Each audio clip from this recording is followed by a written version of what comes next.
ம்.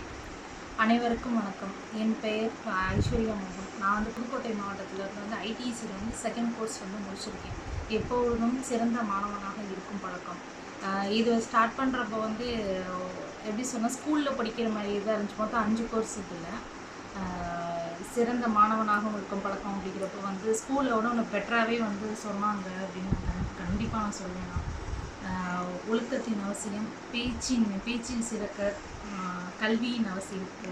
ஒவ்வொன்றும் ஒவ்வொரு இது இருக்குது. ஒவ்வொரு இது வந்து ஒவ்வொன்றும் ஒவ்வொரு அனுபவமாக தான் நான் சொல்வேன். நான் பேச்சின் சிறக்க அப்படிங்கிறது எனக்கு ரொம்ப பிடிச்சிருந்துச்சு இந்த சிறந்த மாணவனாகவும் இருக்கிறது வந்து. ஏன்னா வந்து யார்கிட்ட எப்படி பேசணும், எவ்வளவு பேசணும், எந்த இடத்துல பேசணும், எப்போ பேசக்கூடாது அப்படிங்கிறது வந்து எப்படி சொல்கிறதுன்னா அம்மா அப்பா வந்து நம்மளுக்கு சொல்லி கொடுத்துருப்பாங்க. ஆனால் அதையும் தாண்டி ஒரு படி மேலே போய் வந்து சார் வந்து இன்னும் விளக்கமாக வந்து ரொம்ப புரியும்படி வந்து ஒவ்வொன்றும் சொல்லி கொடுத்தாங்க எனக்கு சார்.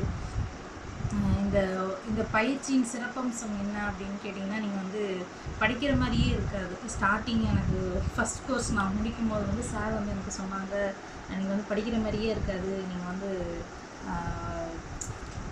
லைஃப்பில் நீங்கள் வந்து நடந்து நீங்கள் பழக்கத்துக்கு வர மாதிரியே தான் இருக்கும் அப்படின்னு சொல்லி சொன்னாங்க சார்.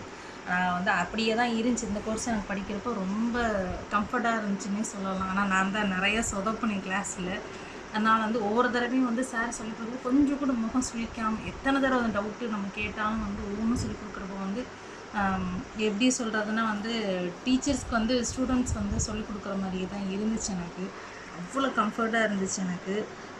இந்த தலைப்பும் சரி, இதில் படிக்கணும் அவசியத்தை வந்து நான் ஏன் சொல்கிறேன் அப்படின்னா வந்து தெரியாத நிறைய விஷயங்கள். ஏன்னா வந்து ஐடிசியில் படிக்கிற நிறைய பேர் வந்து ஹவுஸ் ஒய்ஃப்ஸாக தான் நிறைய பேர் நான் பார்த்துக்கிட்டு இருக்கேன். நான் ஒவ்வொருத்தவங்க அவங்களோட அனுபவத்தை நம்ம ஒவ்வொருத்தவங்க வந்து ஷேர் பண்ணுறப்போ வந்து ரொம்ப வித்தியாசமாக இருந்துச்சு. ஓகே, நம்மளுக்கு இல்லை, அடுத்தவங்களும் இன்னும் பெட்டராக இருக்காங்க அப்படின்னு தோன்றப்போ நம்மளுக்கு அதை படிக்கணும் அப்படின்ற ஒரு ஆர்வம் இருக்கும். அதே மாதிரி வந்து நிறைய கற்றுக்கவும் செய்யலாம். இது வந்து இந்த வாய்ப்பு கொடுத்ததுக்கு வந்து ரொம்ப நன்றி தெரிவிச்சுக்கிறேன். நன்றி.